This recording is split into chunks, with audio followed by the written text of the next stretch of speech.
Our guest in this segment of the program is running for a state legislature in what you'd call a massive district. It stretches from Twin Falls County all the way up through Elmore County and out into Owyhee County, and it's called District 23A. Christy Zito is the Republican candidate. She'll be running for that office. Election day, of course, is coming up in November. But in the meantime, she's already been.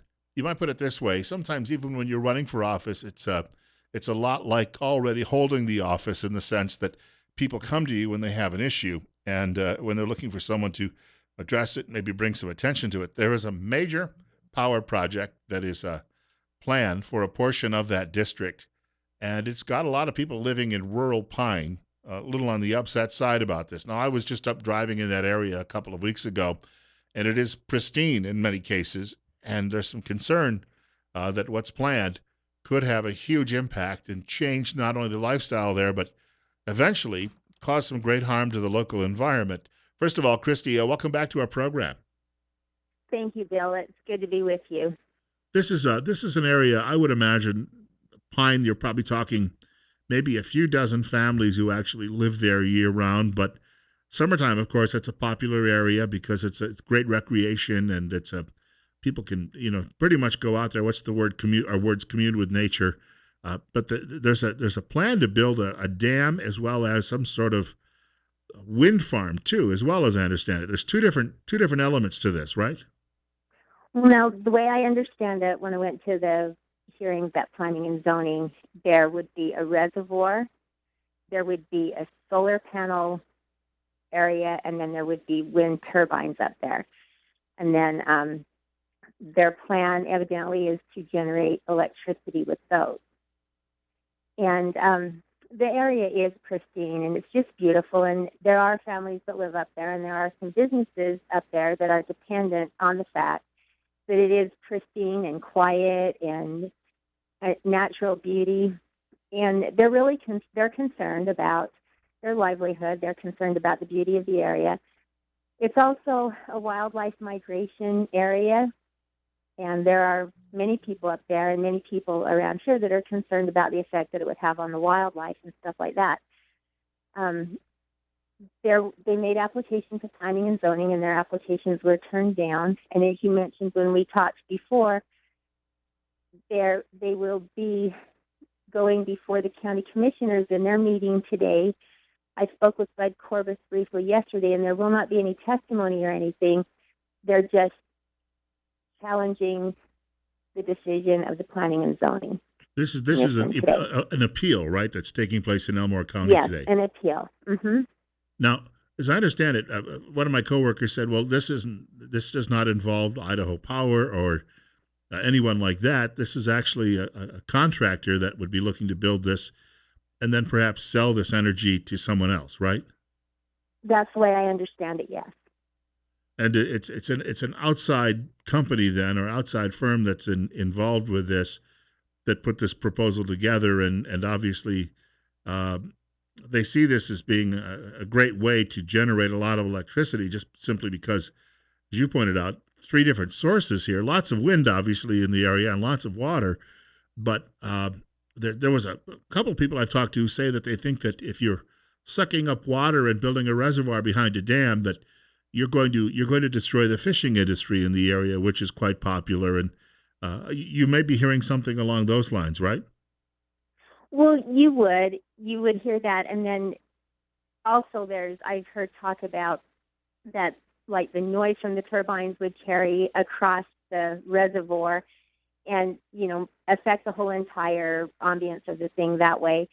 I'm not 100% sure. I don't have any of the facts or anything like that, but I have talked to a couple of different people who have indicated that you just can't pump water up a hill and up the lift and then let it run back down and have it be economically feasible.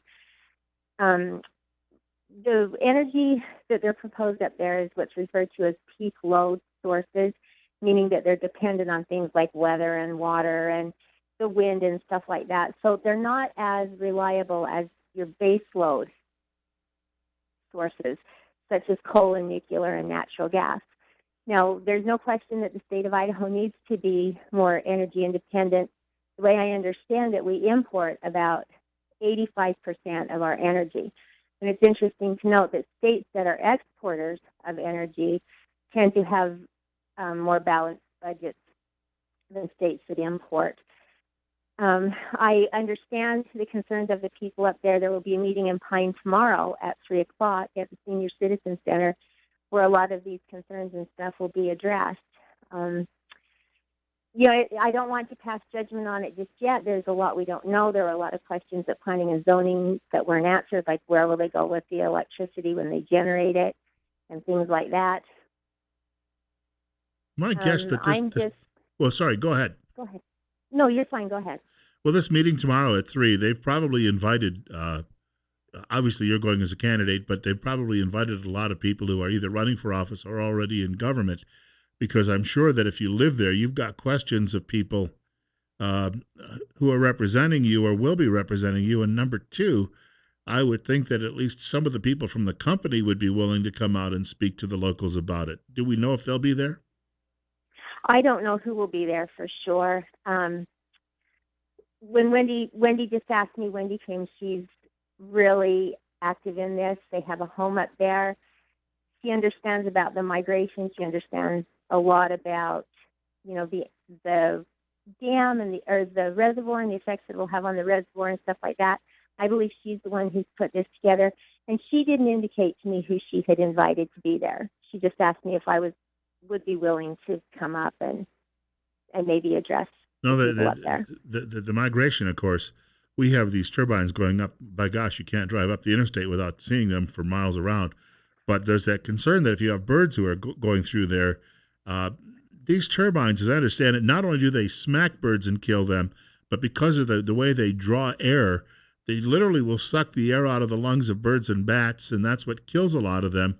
And while you find so many carcasses at the bases of these things, if you're on a migratory route, then that's another big concern, is that it's the birds more so than, I guess, fish or anything else that would be impacted. Well, that's the way I understand it as well. And the way I was told at one time that at the tip of the windmill turbine, it's going 138 miles an hour. And, that's pretty good licks to be up there. So when you look at the whole thing as a group of projects, you've got the solar panel thing, you've got the wind turbines up there, you've got the water and the effect it'll have on the reservoir itself, and as you said, the fish and stuff. The solar panels could affect the migratory paths of like the elk and the deer and the other animals that pass through the area like that. And then, some other things that we're not really clear on as far as the solar energy and even the wind turbines is, these things don't last forever. And so what happens to this stuff at the end of its life cycle? Where does it go? Where do you store it? How do you dispose of it? And I'm not just talking about the Cat Creek project, but in general. And I am fully in support of, renewable and sustainable energy, whatever it takes, to help make our state and our country energy efficient and independent. But at the same time, as we move into these new areas, I think it's really important that we have answers to what we will do with this stuff at the end. There's no question that nuclear power is efficient, it's clean, but we have that same question, what do we do with the spent rods at the end of it? And I believe those are questions that need to be answered with all of the green power and all of the sustainable energy. So no matter what we do, there's a footprint. The manufacture of the solar panels, what kind of a footprint is left with the manufacture of that stuff, because they don't just appear. There's a manufacturing process that makes them. The windmill's the same. There's a manufacturing process. And that's the other thing that the people are concerned about up to Pine is to put all of this in, the effect that it will have on the area during the construction phase of this, the roads coming in, the trucks in and out. And then when it's done, the way I understand it, there really won't be that many jobs left at the end of it, but that the construction will have a huge impact on the area. Briefly, right. And then, as you say, it's just some simple maintenance that would follow afterward. Right. Our guest is Christy Zito. She is, of course, candidate, a Republican running for District 23A in the State House of Representatives. It's 8:53 and it's 53. Bill Colley with you as well on Top Story on News Radio 1310, KLIX, and NewsRadio1310.com. When you mentioned that those blades on those turbines are spinning sometimes at 138 miles per hour, when I was 12, I was unloading a dump truck and I was with my brother and I was showing off and I threw a rock just as my dad came around the corner. Now, he was 6.5 feet tall. That rock caught him in his temple and it knocked him out. I watched him go down like just like a sack of potatoes being dropped. So, and I probably at the time at 12 years old, if I could throw a rock at 50 miles per hour, I was lucky. 138 miles per hour would just pretty much kill anything that it strikes, right? Oh, I would think so. Yes, absolutely. And that's just what I was told. But and then if you think about that, and then the way I understand it, that has an effect on like the bats and the predators that eat the mosquitoes and stuff like that. So, there's some stuff we need to think about this, and before everybody just jumps right into it and gets on board, I think there are a lot of questions that still need to be answered. Most of the land in that area, I mean, obviously we have a lot of land owned by the federal government, but I'm guessing that you have a lot of private property in that range. That's the only way that I guess this project could get approved, because if the government owned the land, it would never be discussed, I would imagine, right? I would guess that you probably would be right to a point. I think there would still have to be some input from your planning and zoning and your county commissioners and stuff like that. The way I understand it, the land up there is privately owned, but it will be leased to the Cat Creek. I think they call themselves management. So it will be on private property, It does sound but it though as will if be leased. it does sound though as if the county commissioners apparently are opposed to this as well. So uh, it would seem that at least there's a large wall they'd have to get over before they'd ever get this thing built. Well, when I spoke with Bud yesterday, he didn't indicate one way or another. I've not gotten a feeling from any of the county commissioners whether they're in favor of it or not. Our conversation didn't go there, so I don't know there. He did indicate that they had turned in like 8,000 pages of documentation, and so that's got to be gone through. It's all got to be addressed and read and understood before the project can go forward, I'm sure. I was going to say, sounds to me like this one may be dragging out for a very long time and probably could end up in court systems, and it could be 2, 3, 4, 5 years before we ever have some sort of resolution. It could. The thing that impresses me the most is how active the people in the area have become.